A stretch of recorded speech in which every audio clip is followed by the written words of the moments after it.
ಇನ್ನು ಬೆಂಗಳೂರಿನಲ್ಲಿ ವಿಶ್ವ ಒಕ್ಕಲಿಗರ ಸ್ವಾಮೀಜಿ ಚಂದ್ರಶೇಖರ ಸ್ವಾಮೀಜಿಯವರು ಅವರು ಒಂದು ಮಾತನ್ನ ಹೇಳಿದರು.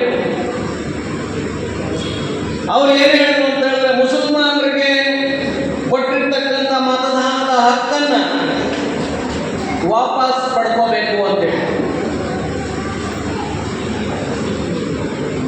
ಮತ್ತೆ ರಾಮ ಮಂದಿರ ಉದ್ಘಾಟನೆಯಾದಂತಹ ಸಂದರ್ಭದಲ್ಲಿ RSSನ ಪ್ರಮುಖರಾಗಿರ್ತಕ್ಕಂಥ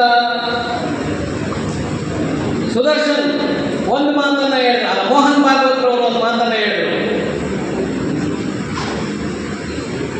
ಅಲ್ಲಿ ರಾಮನ ಪ್ರಾಣ ಪ್ರತಿಷ್ಠಾಪನೆ ಆದಂತಹ ಸಂದರ್ಭದಲ್ಲಿ ಇವತ್ತು ನಮಗೆ ಸ್ವಾತಂತ್ರ್ಯ ಸಿಕ್ಕ ಹಾಗಿದೆ ಅಂತ.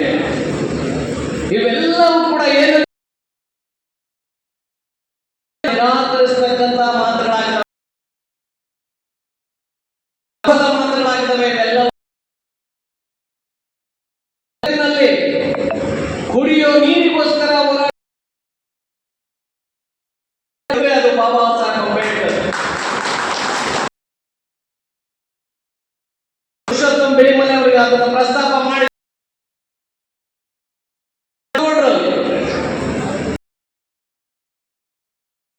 ನೀರು, ಹಳ್ಳದ ನೀರು, ಬಾವಿ ನೀರನ್ನು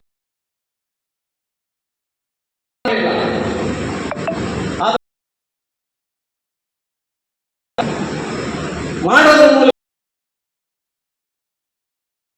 ನಾನು ಈ ಒಂದು ಕೆರೆ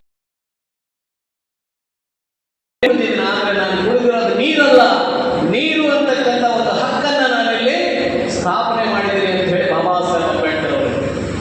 ಇವತ್ತು ಉತ್ತರ ಪ್ರದೇಶದ ಪ್ರಯಾಗ್ರಾಜ್ನಲ್ಲಿ ಗಂಗೆ ನದಿಯಲ್ಲಿ ಅಂದ್ರೆ ಗಂಗಾ ನದಿಯಲ್ಲಿ ಸ್ನಾನ ಮಾಡಿದ್ರೆ ಪುಣ್ಯ ಬರುತ್ತೆ, ಎಲ್ರಿಗೂ ಕೂಡ ಒಳ್ಳೇದಾಗುತ್ತೆ ಅಂತ ಹೇಳಿ. ಇಲ್ಲಿ ಬಾವಿ ನೀರು, ಕೆರೆ ಕಟ್ಟೆ ನೀರು ದಲಿತರು ಮುಟ್ಟಿದ್ರೆ ಮೈಲಿಗೆ ಆಗುತ್ತೆ ಅಂತ ಹೇಳುವಂಥವ್ರು ನೀವು, ಅಲ್ಲಿ ಕೋಟ್ಯಾಂತರ ಜನ ಗಂಗಾ ನದಿನಲ್ಲಿ ತೊಳ್ಕೋಬಾರ್ದನ್ನೆಲ್ಲ ತೊಳ್ಕೊಂಡ್ರು. ಅದೇ ಹೇಗೆ ಪವಿತ್ರ ಆಗುತ್ತೆ ನಿಮಗೆ? ಯೋಚನೆ ಮಾಡಬೇಕಾಗುತ್ತೆ, ವಿಮರ್ಶೆ ಮಾಡಬೇಕಾಗುತ್ತೆ ಬಂಧುಗಳೇ. ಇಲ್ಲಿಯ ಕೆರೆ ನೀರನ್ನ ದಲಿತರು ಮುಟ್ಟಿದ್ರೆ ಅದು ಮೈಲಿಗೆ ಆಗುತ್ತೆ. ಗಂಗಾ ನದಿನಲ್ಲಿ ಸ್ನಾನ ಮಾಡಿದ ತಕ್ಷಣ ಅದು ಪವಿತ್ರ ಆಗುತ್ತೆ